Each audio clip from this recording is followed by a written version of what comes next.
எப்பொழுதுமே நம்முடைய இல்லத்தில் நாம் உணவு சமைத்தோமேயானால் உடனேயே அதனை உண்டு பார்த்து விடக் கூடாது. முக்கியமாக சமையல் செய்யும் பொழுதே சிலர் அந்த சமையலை ருச்சி பார்ப்பது தற்காலத்தில் பெருகி வரும் வழக்கமாகிவிட்டது. கண்ணன் கீதையில் சொல்லும் பொழுது தே புஞ்சந்தி அகம் பாபாகா என்று சொல்லுகிறான். சமைக்கும் பொழுதே நமக்கு நமக்கு என்ற நினைவுடன் ஒருவன் சமைத்தானேனால் அவன் நல்லதை சாப்பிடவில்லை, பாபத்தையே சாப்பிடுகிறான். ஆழ்வார்கள் தங்கள் பாசுரங்களில் காண்பிக்கும் பொழுது உண்ணும் சோறு பருகு நீர் தின்னும் வெற்றிலை எல்லாம் கண்ணன் என்று எம்பெருமான் விஷயமாகத்தான். இன்றைய தினம் பெருமாளுக்கு என்ன தளிகை, இன்றைய தினம் பெருமாளுக்கு என்ன பிரசாரம்? சாப்பிடப் போவது நாம் தான். உண்மையிலேயே அவன் சாப்பிட ஆரம்பித்தால் உலகமுண்ட பெருவாயன் எதைத்தான் நாம் அவனுக்கு பரிமாறி முடிப்பது? அது முடியாதல்லவா? சாப்பிடுவது நாம இருந்தால் கூட சமைத்த பிறகு அந்த அன்னத்தை முதலில் பகவானுக்கு கண்டருள பண்ண வேண்டும். அதற்குத்தான் திருவாராதனம். நாம் சாப்பிட்டால் அதற்கு பெயர் சாதம். எம்பெருமானுக்கு கண்டருள பண்ணின பிறகு நாம் சாப்பிட்டோம் என்றால், கண்டருள பண்ணுதல் என்றால் நிவேதனம் செய்தல் என்பது பொருள். அப்படி அவனுக்கு நிவேதனம் செய்த பிறகு நாம் சாப்பிட்டால் அதன் பெயர் பிரசாதம். நாம் வெறும் சாதத்தை சாப்பிட போகிறோமா அல்லது பிரசாரத்தை சாப்பிட போகிறோமா என்பதை நிச்சயிக்க வேண்டும். ராமானுஜ வைபவத்தை கேட்கக்கூடிய எல்லா அன்பர்களும் இதை நினைவுறுத்தி கொண்டு தாங்கள் அனுஷ்டானத்தில், அதாவது தங்களுடைய நடைமுறை வாழ்க்கையில் கொண்டு வந்தார்களே ஆனால் அதுதான் உண்மையில் இந்த உபன்யாசத்தை கேட்டதின் பலன். திருக்கச்சி நம்பிகளை தன்னுடைய திருமாளிகையில் அமுது செய்விக்க வேண்டும் என்று இளையாழ்வார் எண்ணினார். மகாபாகவதத்தவர் ராமானுஜர் பிறந்த குலத்திற்கும் திருக்கச்சி நம்பிகள் அவதாரம் செய்திருக்கக்கூடிய குலத்திற்கும் வித்தியாசம் இருந்தால் கூட வரதனே வார்த்தை சொல்லக்கூடிய வைபவம் பெற்றவராயிற்றே நம்பிகள் என்னும் அந்த உள்ள அன்பு ராமானுஜருக்கு திருக்கச்சி நம்பிகளிடத்தில் இருந்தது. காஞ்சி பூர்ணமிஸ்ரேண பிரீத்யா சர்வாபிபாஷனே அதீத அர்ச்சா வியவஸ்தாய ஹஸ்தத்ரீஷாய மங்களம் என்று சுவாமி ஸ்ரீ மணவாள மாமன்களும் இந்த வைபவாரிசியத்தை எடுத்து காண்பிக்கிறார். அர்ச்சை நிலையை மீறிக்கொண்டு வரதன் பேசக்கூடியவன் இல்லையா? அத்தகையதொரு பெருமை பெற்றவராயிற்ற திருக்கச்சி நம்பிகள் என்று தன் இல்லத்தில் மனைவியினிடத்தில் சொல்லி சுத்தமான பதார்த்தங்களை எல்லாம் நன்கு சமையல் செய்து வைத்து அவற்றை தன்னுடைய திருவாராதன மூர்த்திக்கு நிவேதனம் செய்துவிட்டு திருக்கச்சி நம்பிகளை தேடிக்கொண்டு அவரை அழைத்து வருவதற்காக சுவாமி ஒரு புறமாக, அதாவது பிரதட்சிணமாக, திருக்கோயில் பிரதட்சிணமாக எழுந்துள்ள அந்த புறத்தில் மற்றொரு வழியில் இருந்து அந்த மற்றொரு புறத்தில் பிரதட்சிணமாக திருக்கச்சி நம்பிகள் இளையாழ்வாருடைய திருமாளிகைக்கு எழுந்தருளி, பெரியோர்களுடைய இல்லத்தை வீடு என்பதாக சொல்லக்கூடாதாம், திருமாளிகை என்றுதான் சொல்ல வேண்டுமா. அந்த இடத்திற்கு எழுந்தருளினார். கைங்கரியத்திற்கு நாழியாகிவிட்டது, அவகாசமாகிவிட்டது. வரதன் காத்துக் கொண்டிருப்பான், தாபத்தில் தவித்துக் கொண்டிருப்பான். நான் சென்று அவனுக்கு திருவாரவட்டம் பரிமாற வேண்டும் என்று ராமானுஜர் இல்லாத பொழுதே திருக்கச்சி நம்பிகள் ராமானுஜருடைய இல்லத்தில் அந்த திருமாளிகையில் அமுது செய்துவிட்டு ராமானுஜர் மனைவியினிடத்தில் அனுமதி பெற்றுக் கொண்டு மறுபடியும் கிளம்பி விட்டார். தன்னில்லத்திற்குத்தான் நம்பிகள் சென்றிருக்கிறார் என்பதை கேள்வியுற்ற ராமானுஜர் அவரை பார்ப்பதற்காக அல்லது அவருடன் சேர்ந்து தான் உணர்வதற்காக அங்கே வந்தால் அதற்குள்ளே இந்த அம்மையார் ராமானுஜருடைய மனைவியார் திருக்கச்சி நம்பிகள் சாப்பிட்ட பின்பு இலையை எடுத்து, அந்த காலத்தில் தரையில் அமர்ந்து இலையை போட்டுக்கொண்டு சாப்பிடுவதுதானே உணவருந்துவதுதானே வழக்கம். அதன் பின்னர் முக்கியமான ஒரு காரியத்தை செய்ய வேண்டும். நல்ல சாணத்தை கொண்டு அந்த இடத்தை முழுக வேண்டும், சுத்தி செய்ய வேண்டும். தற்காலத்தில் எதுவுமே உபயோகத்தில் இல்லை. அந்த சாணம் என்பதை கொண்டு அவ்விடத்தை சுத்தி செய்யவில்லை என்றால் அது எச்சல்.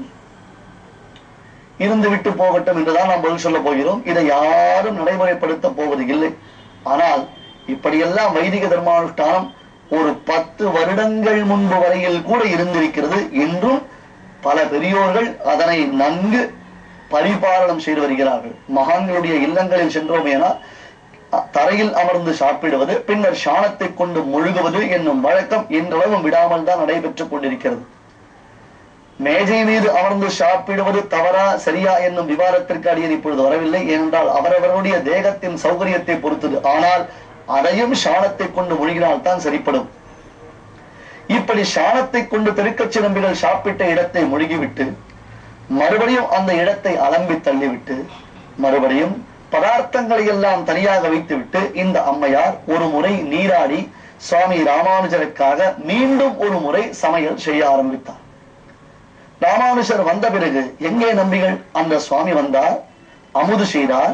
பெருமாள் கைங்கரியம் எனக்கு காத்து கொண்டிருக்கிறது என்று சொல்லிவிட்டு பெருமாளுக்கு கைங்கரியம் செய்ய சென்று விட்டார்.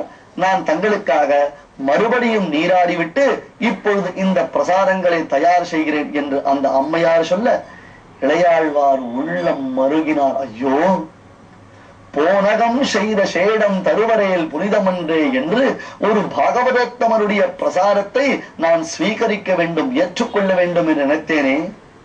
ஏனென்றால் முதலில் இல்லத்தில் சமையல் செய்வது, சமையல் செய்யும் பொழுது எம்பெருமானுக்கே என்னும் நினைவுடன் செய்ய வேண்டியது. அடுத்தது அதனை எம்பெருமானுக்கு கண்டருளப் பண்ணுவது. மூன்றாவது, நம் இல்லத்தில் பெரியோர்கள் இருந்தார்களே ஆனால் அல்லது விருந்தாளிகளாக பெரியோர்கள் வந்தார்களே ஆனால் முதலில் அவர்களை சாப்பிடச் செய்து பின்னர் நாம் சாப்பிடுவது. அதற்கு பொருள் அந்த இலையிலிருந்து எடுத்து சாப்பிடுவது என்பது இல்லை. முதலில் பெரியோர்களை சாப்பிடச் செய்துவிட்டு அதன் பின்னர் நாம் சாப்பிடுவது.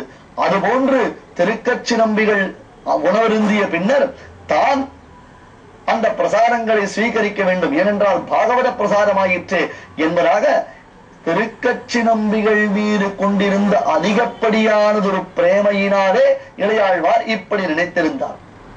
ஆனால் இப்படி செய்வது நன்கு சாஸ்திரங்களில் தெளிந்த ஞானம் உடையவர்களுக்கு சற்றே இது சரியாக இல்லாமல் தோணும். ஆம் சுவாமி, இது சாஸ்திர வரையறைக்கு உட்படாத விஷயம், இப்படி செய்யக்கூடாது என்பதாக உண்டு. அதனால் திருக்கச்சி நம்பிகளும் அதை விரும்பவில்லை. அதை நன்கு கவனிக்க வேண்டும். திருக்கச்சி நம்பிகள் எவ்வளவு பிராமணிகர், எத்தனை உயர்ந்த மகாத்மா என்பதை நாம் கவனித்து பார்க்க வேண்டும். அந்த அம்மையார் இது போன்று செய்துவிட்டாரே என்று இளையாழ்வார் உள்ளம் மருகி மறுபடியும் திருக்கச்சி நம்பிகளிடத்தில் வந்து, சுவாமி, நேற்றைய தினம் அப்படி ஆகிவிட்டது, ஆனால் இன்றைய தினம் அப்படி ஆகக்கூடாது, தாங்கள் வந்து உணர்வு இருந்த வேண்டும் என்னும் பொழுது திருக்கச்சி நம்பிகள், இல்லையப்பா, இது சாஸ்திர மரியாதை இல்லை, உம்முடைய அபிப்பிராயம் உன்னதமானது, உன் உள்ளத்தில் உதித்திருக்கக்கூடியதான எண்ணம் மிக மிக உயர்ந்தது, ஆனால் இதற்கு சாஸ்திர சம்மதம் இல்லை. பரதனிடத்தில் வார்த்தையாடுகிறான், அவன் இடத்தில் பேசுகிறான் என்றால் அது பகவானுக்கும் பக்தனுக்கும் இருக்கக்கூடிய ஒரு சம்பந்த விசேஷம். ஆனால் பக்தன் பாகவதன் இப்படித்தான் இருக்க வேண்டும் என்று வரதன் ஒரு சாஸ்திர மரியாதையை ஏற்படுத்தி இருக்கிறார் அல்லவா, அதனை நீங்களும் மீறக்கூடாது, நானும் மீறக்கூடாது என்று பரம பாவனமான அந்த சாஸ்திரத்தின் பெருமையெல்லாம் திருக்கச்சி நம்பிகள் இளையாழ்வாருக்கு எடுத்துரைக்கின்றார். அதைத்தான் நாம் நன்கு கவனித்து பார்க்க வேண்டும். ஒரு விதத்தில் இளையாழ்வாருடைய மனைவி செய்த காரியம் சரி என்று ஒப்புக்கொண்டாலும் நாம் இளையாழ்வாருடைய பட்சத்தில் அதை பார்க்கும் பொழுது அவருடைய வருத்தம் புரிகின்றது.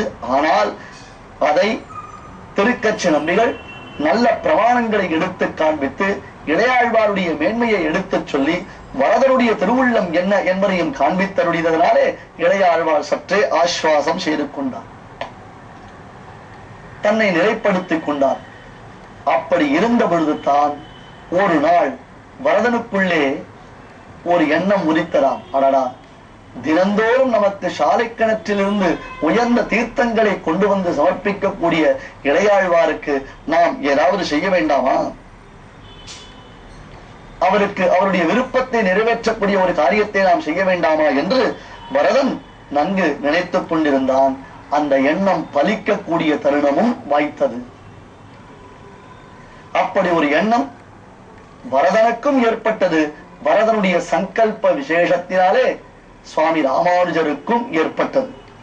ஸ்ரீராமானுஜ தேசிகாய கிமஹம் தத்யாமி திவ்யாகுலஹ மஹ்யம் பூர்ணகடம் பிரயச்சதி கிலேத்யாலோச்சயல் தேவராட் காஞ்சி பூர்ணமுகானுயோக சுமுகா தஸ்மை ததௌ தக்ஷணோ ஷட்வார்த்தாமணி மஞ்சரீம் நிஜ மனப்பேட்டி நிகூடாம் ததா.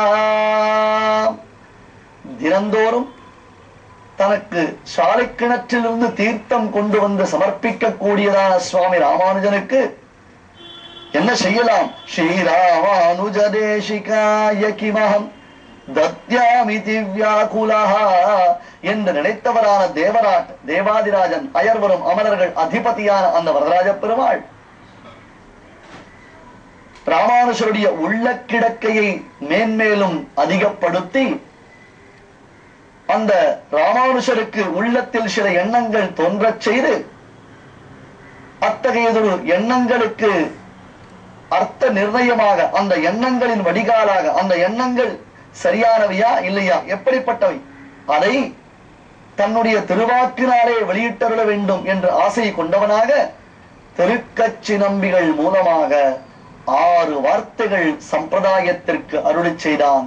அந்த 6 வார்த்தைகள் தான் உய்யும் 6 என்று நம்மால் கொண்டாடத்தக்கவைகளாக விளங்குகின்றன. இப்படி